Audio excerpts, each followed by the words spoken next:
Hello friend, welcome my knowledge journey YouTube channel. इस video में हम आपको अमेज़न फॉरेस्ट के बारे में अननोन फैक्ट बताएंगे और जानने के लिए बने रहिए वीडियो के अंत तक। अमेज़न फॉरेस्ट दुनिया का सबसे बड़ा रेन फॉरेस्ट है।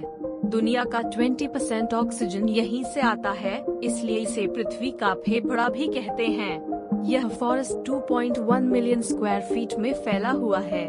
दक्षिणी अमेरिका से ब्राजील तक फैले इस फॉरेस्ट के बारे में कहा जाता है कि अगर ये कोई देश होता तो दुनिया का 9वां सबसे बड़ा देश होता। यहाँ की चींटियों का डंक भी गोली जैसा होता है। अमेज़न फॉरेस्ट को एक तरफ दुनिया का सबसे खतरनाक फॉरेस्ट भी कहा जाता है तो दूसरी तरफ सबसे सुंदर। एक तरफ इसे खतरनाक जानवरों के लिए जाना जाता है तो दूसरी तरफ इससे मिलने वाली साफ पानी के लिए। माना जाता है कि यहाँ जैव विविधताएं, बायोडायवर्सिटी का भंडार है। लीड्स यूनिवर्सिटी ने साल 2017 में एक रिसर्च की थी। इसमें ये पाया गया कि अमेज़न बेसिन जितना कार्बन ग्रहण करता है वो में कई देशों द्वारा हुए उत्सर्जन से मैच करता है।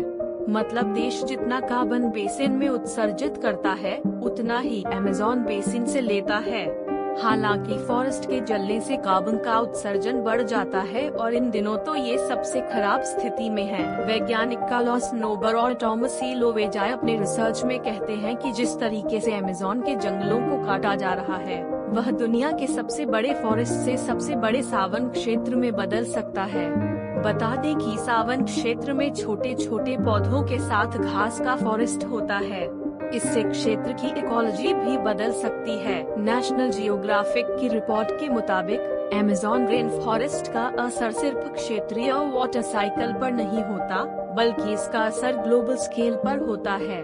अमेज़न के जंगलों से जिस तरह बारिश होती है वह क्षेत्रों से होते हुए पहाड़ों के कोने तक पहुंचती है। एक रिपोर्ट के मुताबिक अमेज़न रेन फॉरेस्ट के पास वह क्षमता है कि वह जितना बारिश पाता है उसका आधा प्रोड्यूस कर देता है। यह चक्र एक नाजुक संतुलन है जिसके टूटने पर गंभीर परिणाम देखने को मिल सकते हैं। अमेज़न के जंगलों 9 देशों से होकर गुजरते हैं।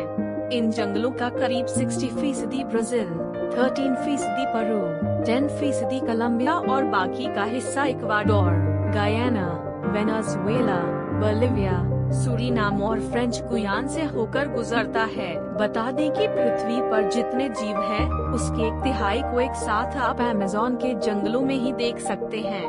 यहाँ 390 अरब पेड़ हैं, जिसमें 16,000 से ज्यादा उनकी प्रजातियाँ हैं। इतना ही नहीं, यहाँ 400 से ज्यादा आदिम जनजातियाँ भी रहती हैं। इन जनजातियों का बाहरी दुनिया से किसी तरह का संबंध नहीं है। अमेज़न के जंगलों के कीड़ों की काफी चर्चा होती है। माना जाता है कि यहाँ इतने 1000 तरह के कीड़े और जंतु मिलते हैं कि उनमें से कुछ ही फीसदी के बारे में अब तक वैज्ञानिकों को पता चला है। यहाँ की बुलेट चींटियाँ भी काफी खतरनाक होती हैं। देखने में छोटी वाली इन चींटियों के डंक को जहर की तरह खतरनाक माना जाता है।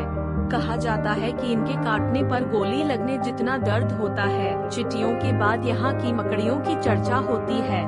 यहाँ 3000 से ज्यादा इनकी प्रजातियाँ पाई जाती हैं, जिनमें ज्यादातर जहरीली होती हैं। टारांटुला मकड़ी को सबसे खतरनाक माना जाता है।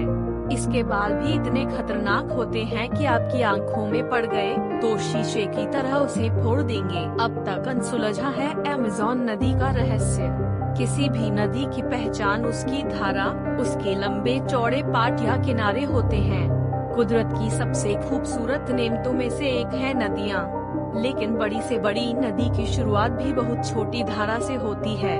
किताबें हमें बताती हैं कि फला नदी कहीं दूर पहाड़ी से शुरू होती है। जब बारिश होना बंद हो जाती है तो बर्फ पिघलती है या जमीन के अंदर से कोई झरना फूटता है और पानी की एक धार बहनी शुरू हो जाती है। कई छोटी छोटी ऐसी धाराएं आगे जाकर एक दूसरे से मिल जाती हैं। यही धाराएं आगे चलकर बड़ी नदी का रूप ले लेती हैं। इसका मतलब ये है कि दुनिया की सबसे लंबी या सबसे बड़ी नदियां जैसे नील या फिर अमेज़न की शुरुआत के 1-2 नहीं सैकड़ों शुरुआती बिंदु होते हैं। लेकिन भूगोल के जानकार किसी एक ठिकाने को ही नदी की शुरुआत की जगह मानते हैं। सवाल ये है कि वो ये कैसे तय करते हैं कि कोई नदी कहाँ से बहना शुरू होती है, और क्या इस फैसले के कुछ खास मायने भी होते हैं। नदियों की दशा दिशा नापने वाले कार्टोग्राफर या नक्शानवीसों ने पूरी नदी और उसकी घाटी का नक्शा बनाना शुरू किया, तो ये तरीका ज्यादा बेहतर माना गया। इस तरीके से ये तय पाया गया कि किसी नदी की सबसे मोटी धारा जहाँ से शुरू होती है वहीं से नदी बहना शुरू होती है। अमेज़न नदी की लंबाई 6,200 किलोमीटर से लेकर 7,000 किलोमीटर तक मानी जाती है। इसे दुनिया की सबसे लंबी और सबसे बड़ी नदी माना जाता है। अमेज़न नदी की घाटी दक्षिण अमेरिका के 8 देशों में फैली हुई है: Brazil, Bolivia, Peru, Ecuador, Colombia, Venezuela, Guyana और सूरीनाम के अलावा फ्रेंच गायाना तक अमेज़न की धारा बहती है।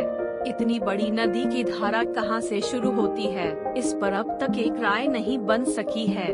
पिछली एक सदी से अमेज़न के उद्गम को चिह्नित करने की कोशिश हो रही है। सन 1707 में भूगोलविद फादर सैमुअल फ्रिट्ज ने एक नक्शा छपवाया। इसमें अमेज़न का उद्गम लॉरिकोचा झील को बताया गया, जो अमेज़न की सहायक नदी मारानॉन का स्टार्टिंग पॉइंट है। ये ठिकाना पेरू में है। दुनिया का सबसे घना फॉरेस्ट माने जाने वाले अमेज़न के फॉरेस्ट में हाल ही में आसमान से गूगल का एक बलून गिरा। हालांकि गूगल का दावा है कि उसने खुद अपने बलून को फॉरेस्ट में धीरे धीरे गिरने दिया। इस खास फॉरेस्ट के जरिए गूगल दुनिया के दूर दराज के इलाकों में इंटरनेट सेवा पहुंचाता है। गूगल का दावा है कि दुनिया के हर कोने तक उसके बलून इंटरनेट पहुंचा सकते हैं। आसमान में 20 किलोमीटर की ऊंचाई पर उड़ते हुए बलून हिमालय से लेकर दूर दराज के इलाके तक पहुंच सकते हैं। ऐसे बलून का बड़ा नेटवर्क बनाकर पूरी पृथ्वी को इंटरनेट कनेक्शन से जोड़ा जा सकता है। बलून से एक सोलर पैनल जुड़ा होता है जो सूरज से बिजली बनाता है। इस बिजली से वो उपकरण चलते हैं जो 4G कनेक्टिविटी देते हैं। बहुत ही हैरानी की बात है कि एक तरफ हम मंगल पर पहुंचने की कोशिश कर रहे हैं और दूसरी तरफ अपने ही कुनबे के लोगों से अब तक अनजान हैं। इससे भी हैरानी की बात कि दोनों ही बातें एक ही समय में हो रही है। ब्राजील और पेरू की सीमा पर ऐसे लोगों के बारे में जिन पर अभी तक मानव सभ्यता की नजर ही नहीं पड़ी थी।